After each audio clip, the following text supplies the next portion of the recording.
Right, so I've received my Globemaster, and as you can see, nice new box. Not that it's going to reference to any of that. Okay, so how does it look when it comes out of the box? Well, it's a nice looking kit, quite impressive. Not that it's going to make, well, it's got everything that I need at the moment. Quite a few alterations.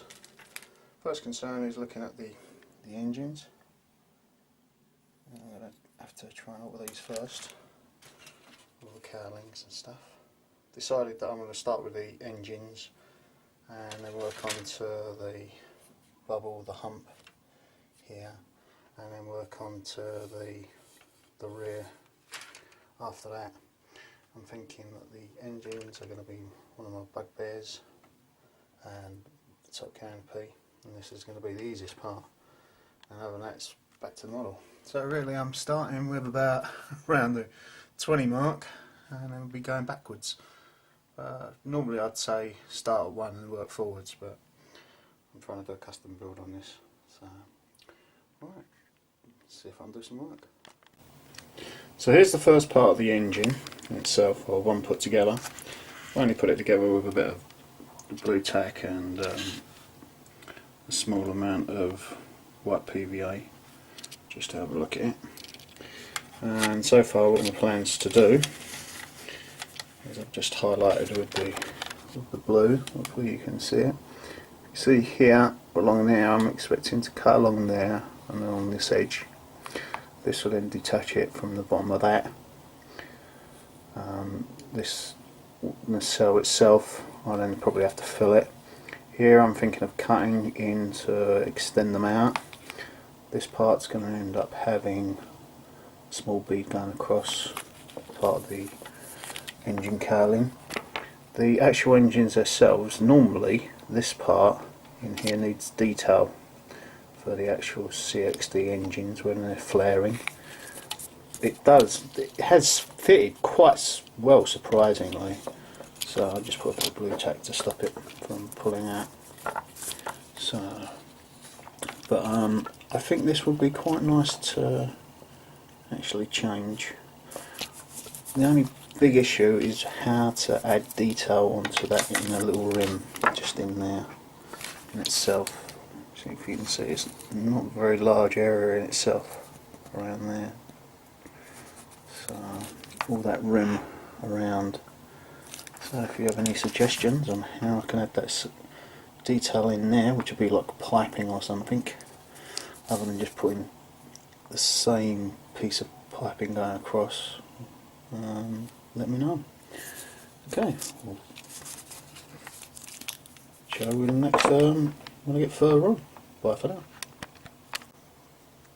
So as you can see, I've done a few little alterations. As I said, I've cut the arms off and moved it around. This was the original shape. You can actually see it where it's attached. So that's no longer on there. So the engine would be this way up. Oh, let's get it the right way up here. This would be the way it would be attached under the wing. I've added the flaring out at the bottom. Now the gaps between them, the Dremels ended up made far too much of a gap there, so I'm going to have to thin that. I'll use a micro saw or something next time, as this is the first attempt. It's not too bad, but that's the idea. So that would be sort of like the gluing type position facing outwards. Yeah, I think I can go with that. So still haven't figured out anything for the top, but could work quite nicely. Bye for now. Well, I've done a little bit this evening. I wasn't very happy with the cowling. If you look around this area, just about these, where I'd cut them out with a saw, there's massive gaps, and I've completely forgotten the scowl. So took the old ones out and fitted in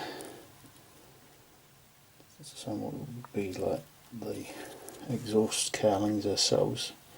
They look a bit better. I've changed the engine, so it sits further in, so there's only two parts out, which is more towards where the drawings. Fortunately, bringing the engine forward, this part, where the front cowlings come forward, is roughly about where the blades are on the pictures. I still haven't figured out what I'm going to do with that in a gap yet. But as a starting, this isn't looking too bad. Give this still a little bit more to do. This is only got blue tack on it, so and I've still got to figure out a way around the back of the inlet itself. But we are getting there. The position it would be like that, if you're wondering. So that would be this part over here would be under the wing, and this is the engine facing upwards. So the thrust is coming out the rear. So and that's why it's the expanded cowlings themselves. I'm gonna have to get some auto fillers, because I'm expecting I might be doing quite a lot of that. But other than that, not too bad progress. Bye for now.